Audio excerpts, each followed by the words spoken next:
របៀបកំណត់ domain name នៅក្នុង mail server អញ្ចឹង domain នេះគឺយើងបានយក domain មួយទៅកំណត់នៅលើ ISP មានន័យថាយើងយក domain មួយឧទាហរណ៍ថាខ្ញុំយក domain មួយឈ្មោះថា rupp.edu.kh ដែលទៅ register ជាមួយនឹង ISP ឬក្រសួងប្រៃសណីយ៍នៅពេលនោះក្រសួងប្រៃសណីយ៍នឹងបានឲ្យ domain យើងមកមួយអញ្ចឹងយើងត្រូវយក domain នោះទៅកំណត់នៅក្នុង mail server ដើម្បី send email ទៅកាន់ global អញ្ចឹងទីមួយខ្ញុំបើក mail server សិនតមកខ្ញុំយកទៅលើ setup យក primary domain អញ្ចឹងនៅត្រង់កន្លែង primary domain name នេះអញ្ចឹង domain នេះគឺជា domain ដែលយើងបានទៅ register ជាមួយនឹងប៉ុស្តិ៍ប្រៃសណីយ៍អញ្ចឹងខ្ញុំបានយក domain មួយ rupp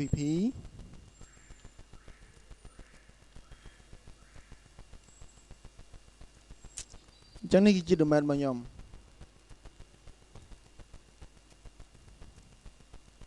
អញ្ចឹងនៅត្រង់កន្លែង hello domain នេះគឺដាក់ឈ្មោះ domain ដូចគ្នាតែម្ដងមក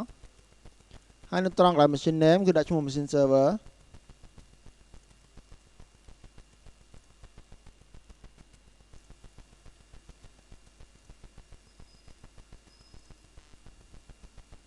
ដាក់ឈ្មោះអ្វីក៏បានសេចក្ដីកន្លែងនេះនៅត្រង់កន្លែង primary domain IP អញ្ចឹងត្រង់កន្លែង primary domain IP នេះគឺដាក់ IP របស់ IP នៅក្នុង LAN របស់យើងតែម្ដងអញ្ចឹងជាធម្មតានៅពេលដែលយើងដាក់ IP នៅត្រង់កន្លែង LAN level card យើងហើយនៅពេលដែលយើង install program domain mail server ពេលនោះវានឹងចាប់យក IP ដោយអូតូតែម្ដងដោយស្វ័យប្រវត្តិតែម្ដងអញ្ចឹងមានន័យថា IP ហ្នឹងគឺវាស្មើ domain name យើងប៉ុណ្នេះអញ្ចឹងនៅពេលដែលយើងបង្កើតយក email ទៅបង្កើតនៅក្នុង client យើងអាចដាក់ជា domain name ក៏បានយើងអាចដាក់ជា IP ក៏បានបន្តមកទៀតយើងត្រូវកំណត់នៅត្រង់កន្លែង DNS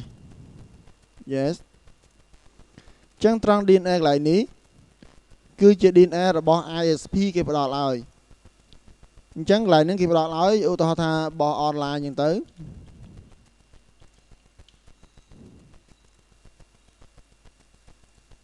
ចឹងអាលេខនេះគឺគេឲ្យមកទេយើងមិន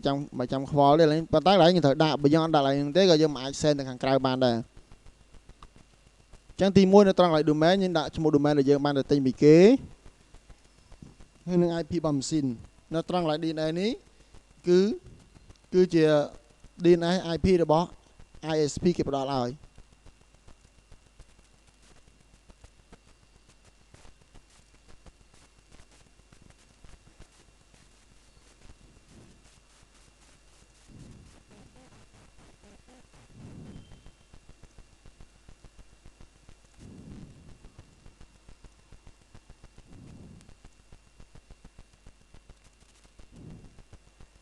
ចឹងខ្ញុំចូលទៅលើ account យក account manager ចឹងនៅពេលនោះ domain យើងមិនទៅជា rupp.edu.kh ចឹងឧទាហរណ៍ខ្ញុំមានកាលពីមុនខ្ញុំបង្កើត email ឈ្មោះថា nari.company.com ដែរឥឡូវយើងបានលោត domain ចឹងវាទៅជា nari@rupp.edu.kh